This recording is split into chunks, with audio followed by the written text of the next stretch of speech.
Hello everyone, I'm meteorologist Charlie Ironmonger. Thank you so much for joining me today for your 4 p.m. news and weather updates from the First Alert Desk. Before we get into your weather forecast, which right now we are again tracking severe storms across parts of eastern North Carolina, I do want to touch on some of the news we've got breaking into the newsroom this afternoon, starting with a $10,000 anonymous donation that was given to help solve a Kinston murder.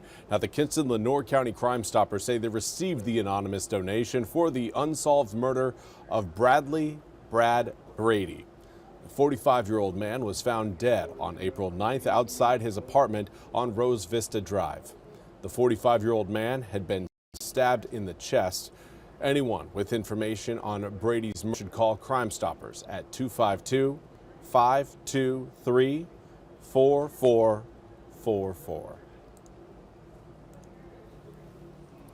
I also want to highlight a school bus that crashed into a home earlier today in Virginia. This was the scene earlier this morning. It happened just before 8:15 a.m. in Hopewell, Virginia, which is just southeast of Richmond. Now, police say 4 children and the driver were on the bus. The injuries are believed to be minor, but two students were transported to the hospital after the crash. According to the school district, it appears the weather may have played a factor, but the accident remains under investigation. It's unclear if anyone was inside the home at the time of wild footage there. Now let's talk about your weather forecast. Here's a look at what we've got outside right now in Grifton.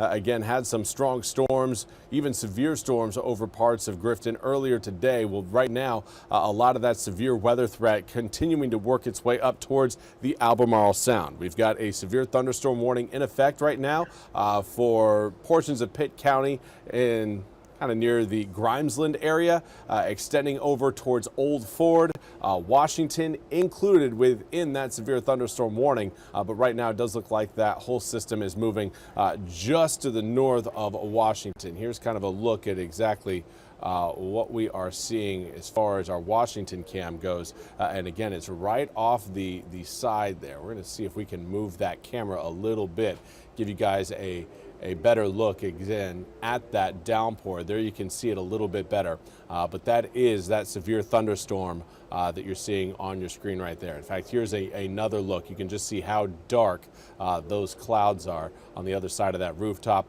That is that severe thunderstorm right now that is moving just to what really looks to be just to the north of Washington. Going to continue to work its way, I would say, towards more eastern Martin County. Those of you watching around Farm Life, James City, Darden, those are going to be the areas where we see a better opportunity for a lot of those storms and lightning strikes to continue to hang on, to continue to hold on to that strength. Now, let's zoom the picture in a little bit closer and see exactly what we've got. Again, Washington, if you're watching on the west or the northern side of Washington, you're probably getting hit with some very heavy rain showers. However, those of you who may be down closer to the Pamlico River are right now clear of that storm. Old Ford, you guys are going to be in the thick of it here. Already seeing heavy downpours across Old Ford, but within the next 10 to 15 minutes, you guys are going to be experiencing the worst of that system.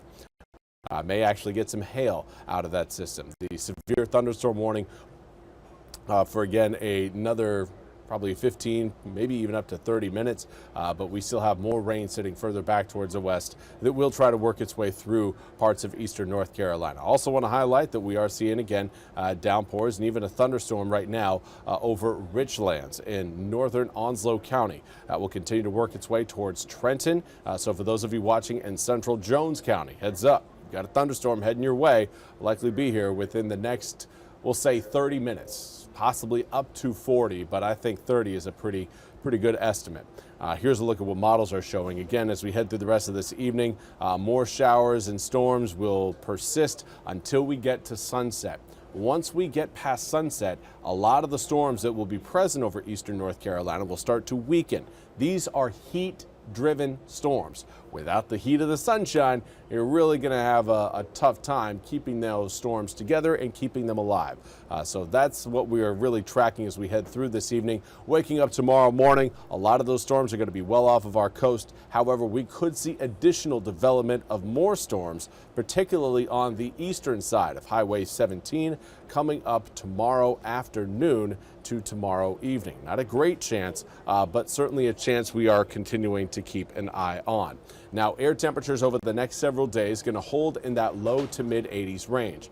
Overnight lows drop down into the upper 50s for tonight and tomorrow night before returning to the low 60s for your Wednesday night and Thursday night. That increase in humidity will prompt a better opportunity for some thunderstorms there on Friday, but still quite a bit of disagreement over the tail end of this week and into this upcoming weekend as far as rain showers go. Right now, it looks like we'll maintain at least an opportunity for a few showers out there, but nothing again that really looks like it's going to promote the same sort of heavy downpours and thunderstorms that A, we're seeing outside right now, and B, that we saw over the weekend. We saw really early Sunday morning.